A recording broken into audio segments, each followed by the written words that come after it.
Gravitational constant उसका जो है मात्रक क्या होता है, क्या होगा, क्या न्यूटन मीटर स्क्वायर पर किलोग्राम स्क्वायर, क्या होगा न्यूटन मीटर स्क्वायर पर किलोग्राम स्क्वायर। पर किलोग्राम स्क्वायर मतलब बट्टे किलो, है ना। ये कहाँ से आया, M1 M2 से, है ना। फोर्स, F मतलब फोर्स, फोर्स का मात्रा क्या होता है न्यूटन, और दूरी की इकाई क्या होती है, दूरी का मीटर स्क्वायर होती है, मीटर होती है ना। दूरी की इकाई क्या होती है मीटर, इसलिए यहाँ क्या आया, क्योंकि r का स्क्वायर है तो मीटर का स्क्वायर। द्रव्यमान की इकाई क्या होती है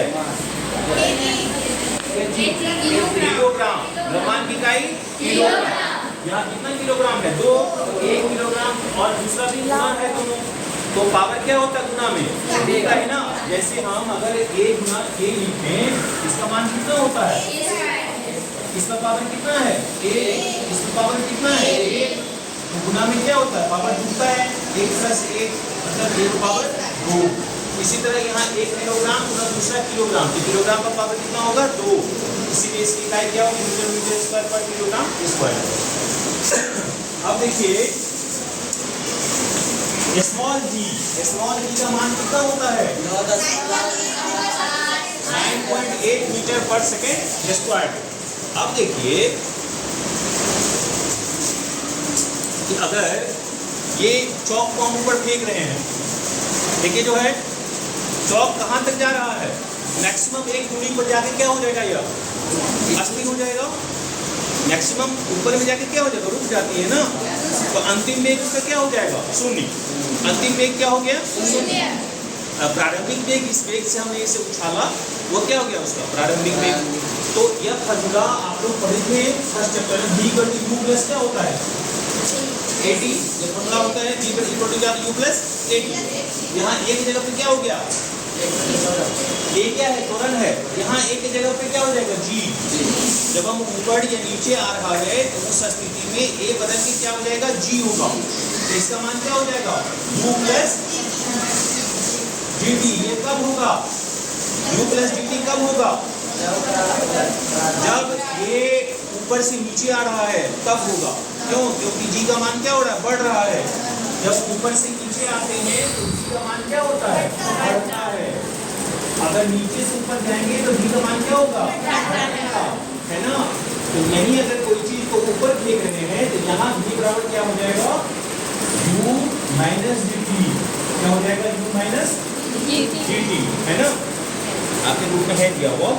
तो यहाँ देखिए जब v बराबर u + dt हुआ तो इस जब स्थिति में यहाँ क्या होगा t = क्या हो जाएगा, अगर कोई चीज ऊपर से नीचे गिर रहा है, यहाँ इस स्थिति में v = u - dt है। हम जब इसको ऊपर से नीचे आ रहा, कहाँ आ रहा ऊपर से नीचे, इस जगह का v कितना है, हमने इसको फेंका, ये ऊपर जब गया तो एक जगह जाकर क्या होगा रुक गया ना, तो यहाँ v अंतिम वेग कितना हो गया 0, तो यहाँ 0 है बराबर क्या हो गया u - dt। u बराबर क्या हो गया dt, इधर आ गया क्या हो जाएगा प्लस हो जाएगा, u बराबर क्या हो गया dt। इससे क्या फॉर्मूला निकला, t बराबर क्या हो गया u बटे क्या हो जाएगा g। यानी कि जिस भी प्रारंभिक वेग से हमने इसे फेंका था और g जो है उससे अगर v को हम 10 मान लेते, मान लो हम इस चौक को 30 मीटर प्रति सेकेंड के वेग से ऊपर हमने फेंका, तो g तो हमेशा वही रहेगा, g का मान क्या होगा 10 जो है, तो थोड़ा सा घटेगा बढ़ेगा लेकिन उसका मान जो है कांस्टेंट रहता है, इसीलिए g का मान हम 10 अगर मानते हैं तो इस स्थिति में t बराबर क्या हो जाएगा, u का मान जो है 30 था और g का मान 10, तो 10 दिया क्या 30, यानी 3 सेकंड में ऊपर से नीचे यह आ जाएगा अगर हम किसी चौक को 30 मीटर प्रति सेकंड के वेग से ऊपर की ओर फेंकते हैं तो। यह क्वेश्चन जो है आपके बुक में दे दिया हुआ है ना। वही जो है एक फार्मूला जो आप लोग पढ़े होंगे,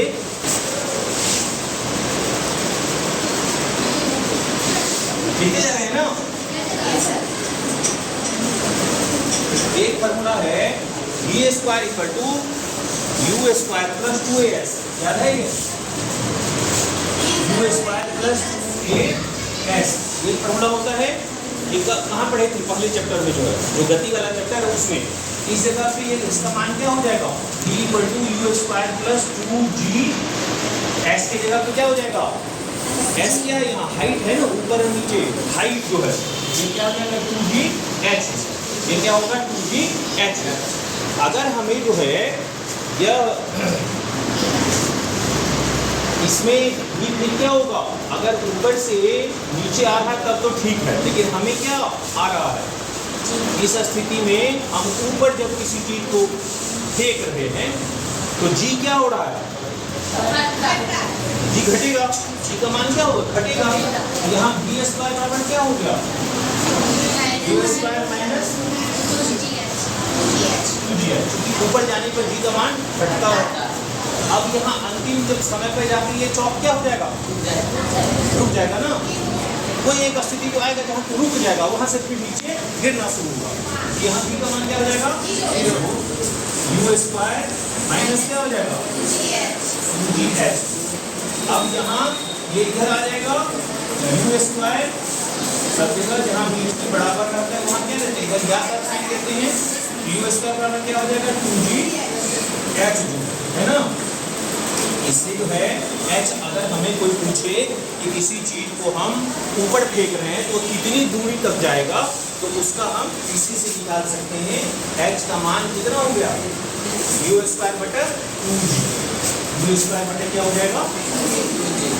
है ना। इससे हम h का मान निकाल सकते हैं। ये आता है क्वेश्चन आप लोगों को, है ना। उसके बाद जो है एक और चीज पूछता है,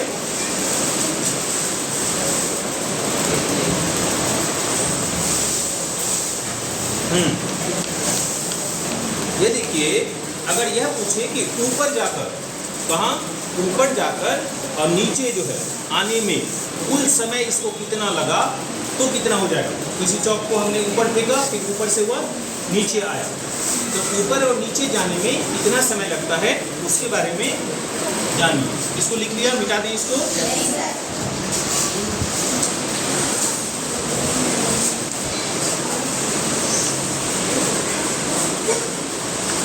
एक और भी इक्वेशन आपने पढ़ा होगा जिसे हम कहते हैं s इक्वल टू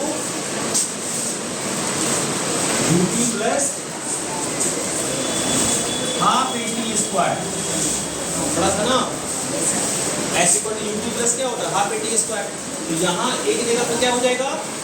एक जगह पर जी हो जाएगा। s equal to UT plus half VT square. अब बताइए, इसमें तो दो स्थिति आई, कौन कौन स्थिति आई?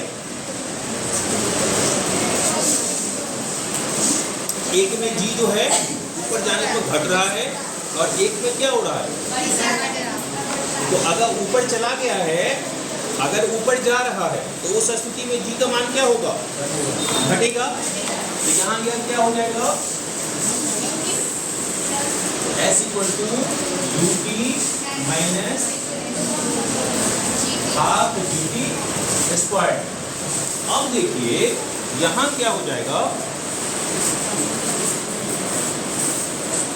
इस स्थिति में u क्या है?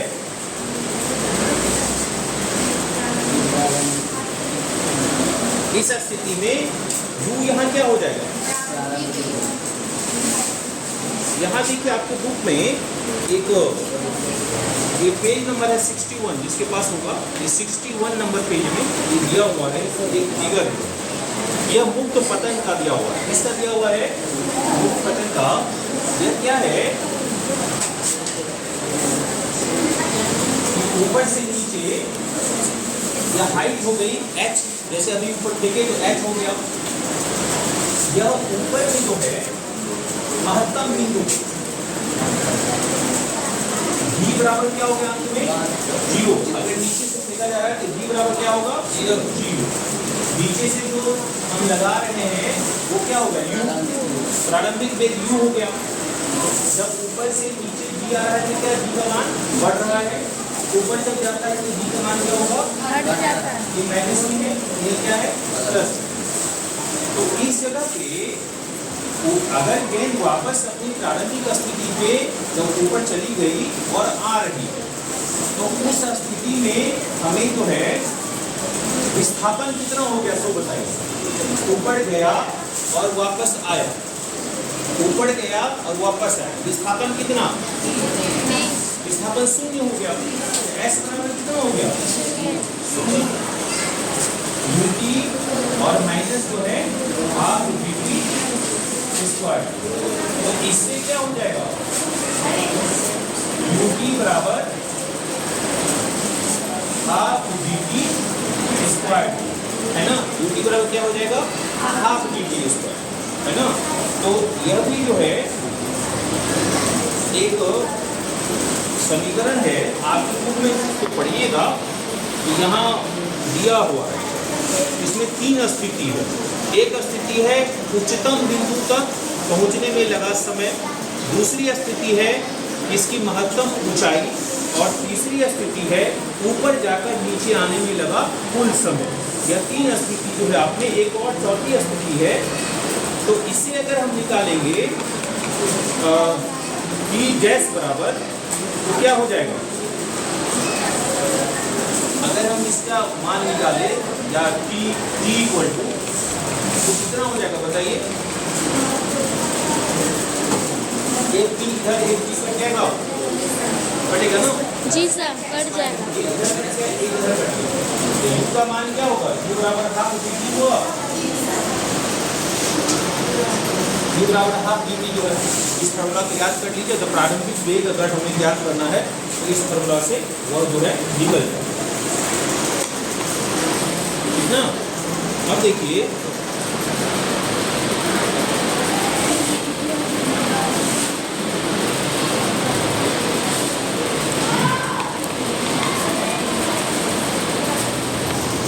अगर जो है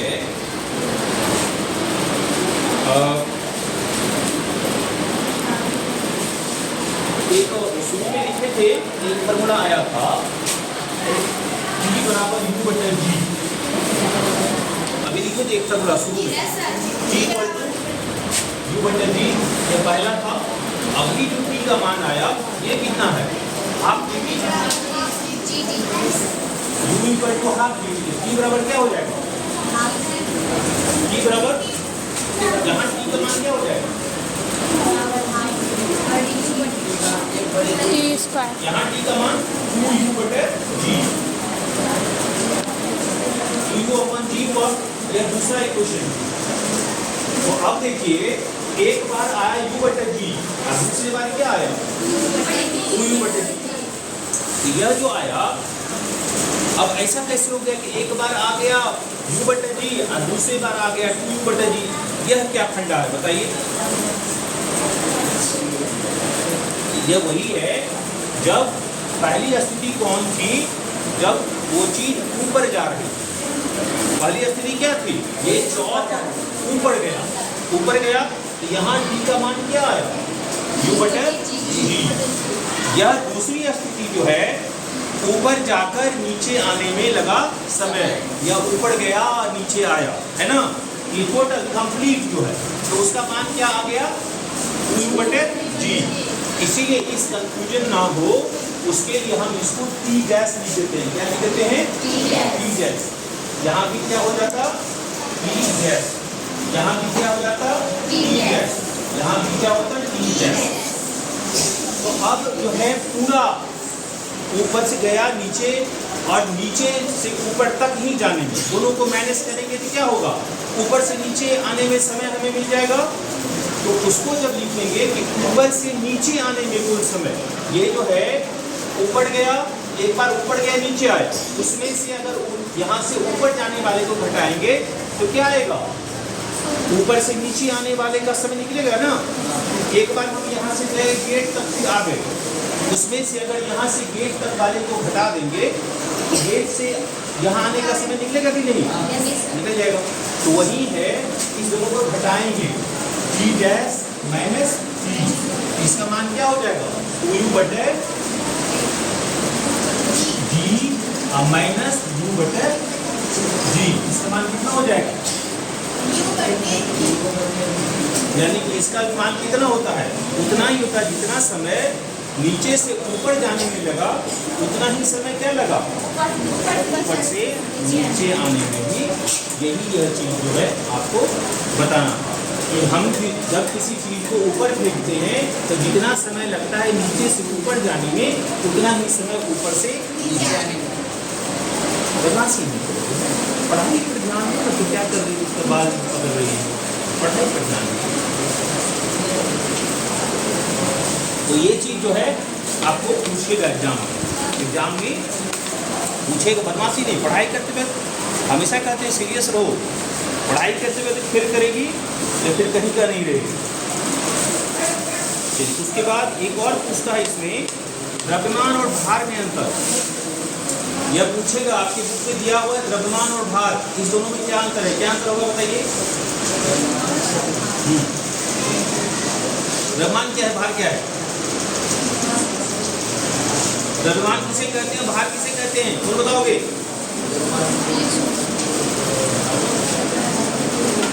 क्या सर, भार हुआ है जो भारी लगता है,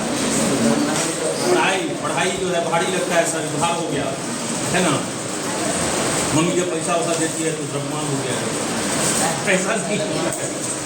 किसी भी चीज में, किसी भी पदार्थ में द्रव्य की जो मात्रा, किसी भी पदार्थ में द्रव्य की कितनी मात्रा है, मेटर जो है, उसे क्या करते हैं हम, द्रव्यमान करते हैं, है ना। किसी भी वस्तु में द्रव्य की जो मात्रा है वह क्या कहलाता है, द्रव्यमान। और द्रव्यमान में अगर जी से गुना कर देते हैं, किससे गुना कर देते हैं, वो भार हो जाता है, वो क्या होता है, भार।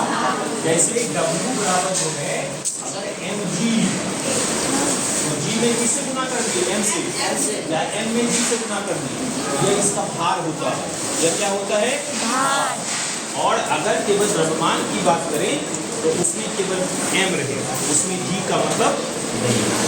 यही दोनों का अंतर होता है। भार बराबर क्या हो गया, द्रव्यमान गुना गुरुत्व त्वरण। जैसे किसी व्यक्ति को अगर यहाँ से चंद्रमा पर ले जाए, वह क्या व्यक्ति क्या हो जाएगा, हल्का हो जाएगा। क्यों, क्योंकि जी का मान वहाँ कम जाता है, तो जी का मान घट जाएगा।